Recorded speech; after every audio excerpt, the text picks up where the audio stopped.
नमस्कार दोस्तों, स्वागत है आप सभी का अपने YouTube चैनल शिव पार्वती धार्मिक कथा में। आज के हमारे इस वीडियो में हम आपके लिए ऋषि पंचमी की व्रत कथा और ऋषि पंचमी की पूजा विधि लेकर आए हैं।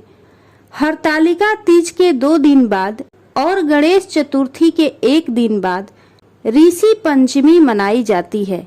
भाद्रपद माह की शुक्ल पक्ष की पंचमी तिथि को ऋषि पंचमी का व्रत रखा जाता है।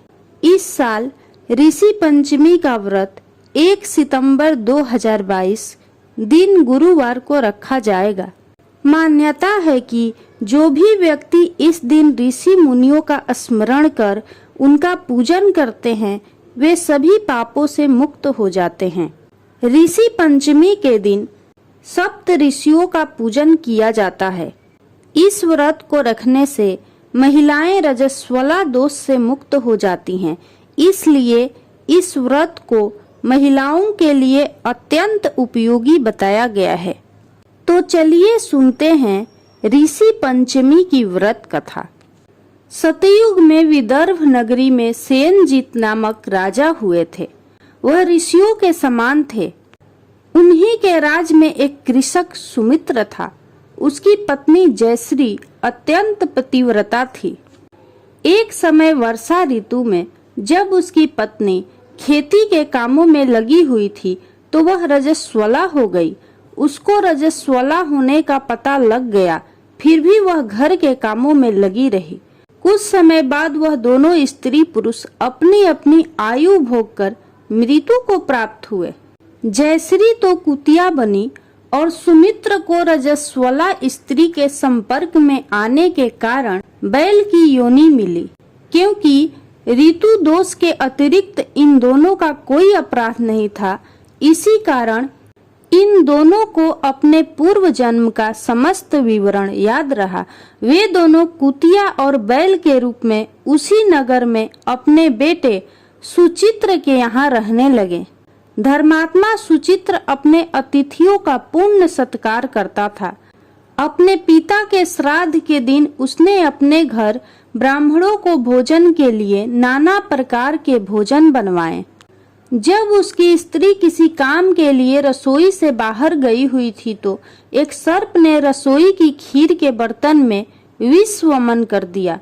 कुतिया के रूप में सुचित्र की माँ कुछ दूर से यह सब देख रही थी। पुत्र की बहू के आने पर उसने पुत्र को ब्रह्म हत्या के पाप से बचाने के लिए उस बर्तन में मुंह डाल दिया। सुचित्र की पत्नी चंद्रवती से कुतिया का यह कृत्य देखा न गया और उसने चूल्हे में से जलती लकड़ी निकालकर कुतिया को दे मारी। बेचारी कुतिया मार खाकर इधर उधर भागने लगी।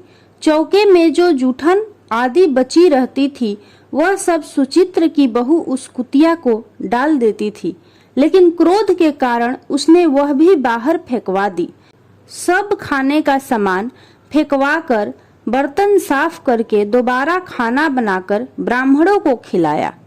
रात्रि के समय भूख से व्याकुल होकर वह कुतिया बैल के रूप में रह रहे अपने पूर्व पति के पास आकर बोली, हे स्वामी, आज तो मैं भूख से मरी जा रही हूँ। वैसे तो मेरा पुत्र मुझे रोज खाने को देता था, लेकिन आज मुझे कुछ नहीं मिला। सांप के विष वाले खीर के बर्तन को अनेक ब्रह्म हत्या के भय से छूकर उनके न खाने योग्य कर दिया था। इसी कारण उसकी बहू ने मुझे मारा और खाने को कुछ भी नहीं दिया। तब वह बैल बोला, हे भद्रे, तेरे पापों के कारण तो मैं भी इस योनि में आ पड़ा हूँ और आज बोझा ढोते ढोते मेरी कमर टूट गई है। आज मैं भी खेत में दिन भर हल में जुटा रहा। मेरे पुत्र ने आज मुझे भी भोजन नहीं दिया और मुझे मारा भी बहुत। मुझे इस प्रकार कष्ट देकर उसने इस श्राद्ध को निष्फल कर दिया। अपने माता पिता की इन बातों को सुचित्र सुन रहा था। उसने उसी समय दोनों को भर पेट भोजन कराया और फिर उनके दुख से दुखी होकर वन की ओर चला गया। वन में जाकर ऋषियों से पूछा कि मेरे माता पिता किन कर्मों के कारण इन नीची योनियों को प्राप्त हुए हैं और अब किस प्रकार से इनको छुटकारा मिल सकता है। तब सर्वोत्तमा ऋषि बोले, तुम इनकी मुक्ति के लिए पत्नी सहित ऋषि पंचमी का व्रत धारण करो तथा उसका फल अपने माता पिता को दो। भाद्रपद महीने की शुक्ल पंचमी को मुख शुद्ध करके मध्याह्न में नदी के पवित्र जल में स्नान करना और नए रेशमी कपड़े पहनकर अरुंधति सहित सप्त ऋषियों का पूजन करना। इतना सुनकर सुचित्र अपने घर लौट आया और अपनी पत्नी सहित विधि विधान से पूजन व्रत किया। उसके पुण्य से माता पिता दोनों पशु योनियों से छूट गए। इसलिए जो भी व्यक्ति श्रद्धा पूर्वक ऋषि पंचमी का व्रत करता है वह समस्त सांसारिक सुखों को भोगकर वैकुंठ को जाता है। इस प्रकार ऋषि पंचमी की व्रत कथा पूरी हुई। आइए अब जानते हैं ऋषि पंचमी की पूजा विधि।